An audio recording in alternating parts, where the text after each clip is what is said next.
ಯಾವ ನಿರೀಕ್ಷೆಗಳನ್ನ ಸರ್ಕಾರದ ಬಗ್ಗೆ ಇಟ್ಕೊಂಡಿದ್ರು, ಯಾವ ಕನಸುಗಳನ್ನ ಸರ್ಕಾರದ ಬಗ್ಗೆ ಇಟ್ಕೊಂಡಿದ್ರು, ಅವರ ಕನಸುಗಳು ಇವತ್ತು ನುಚ್ಚುನೂರಾಗಿರ್ತಕ್ಕಂಥದ್ದು ಸತ್ಯ. ಮಾನ್ಯ ಸಭಾಧ್ಯಕ್ಷ, ಇವತ್ತು ಕೂಡ ನಾನು ತಮ್ಮ ಮುಖೇನ ಮಾನ್ಯ ಹಣಕಾಸಿನ ಸಚಿವರಾಗಿರುವಂತಹ ಮಾನ್ಯ ಮುಖ್ಯಮಂತ್ರಿಗಳಲ್ಲಿ ವಿನಂತಿ ಮಾಡ್ತೇನೆ, ಮುಂದಿನ ದಿನಗಳಲ್ಲಾದರೂ ಸಹ ಈ ಸಮುದಾಯಗಳಿಗೆ ನ್ಯಾಯ ಕೊಡುವಂತ ಕೆಲಸ ಆಗಬೇಕು.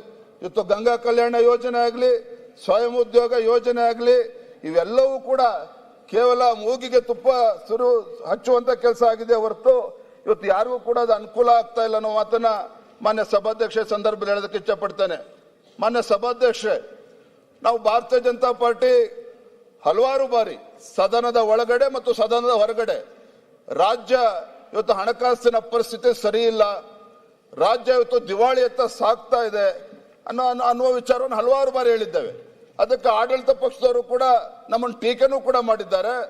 ಕರ್ನಾಟಕ ಸರ್ಕಾರ ಕೊಟ್ಟಿರ್ತಕ್ಕಂಥ ಗ್ಯಾರಂಟಿ ಇವತ್ತು ಇಡೀ ದೇಶಕ್ಕೆ ರೋಲ್ ಮಾಡೆಲ್ ಅಂತ ಹೇಳಿ ಪ್ರಚಾರ ಮಾಡಿಕೊಂಡು ಹಿಮಾಚಲ ಪ್ರದೇಶದಲ್ಲಿ ಮತ್ತು ತೆಲಂಗಾಣ ರಾಜ್ಯದಲ್ಲಿ ಕಾಂಗ್ರೆಸ್ ಸರ್ಕಾರದ ಪರಿಸ್ಥಿತಿ ಏನಾಗಿದೆ ಅಂತ ಹೇಳಿ ಮತ್ತೆ ಉಲ್ಲೇಖ ಮಾಡೋದಕ್ಕೆ ಹೋಗೋದಿಲ್ಲ.